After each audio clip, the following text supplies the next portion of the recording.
PSG is a final training at, of course, the Allianz Arena in Germany, led to encounter Bayern Munich in UEFA Champions League, the second round. These are two professional and the greatest players in the world. There is Lionel Messi, Argentinian national team star, and Kylian Mbappé, the PSG star and the French national team footballer, professional footballer. Here they have been training. Of course, there is also Velate and a young star also who is called Emel.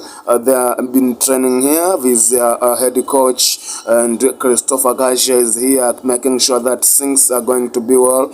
And in one way or another, PSG is expected to make things different as they lost the first game, the first game of the UEFA Champions League, the first leg game in the home stadium, and today it's in Allianz Arena where they have an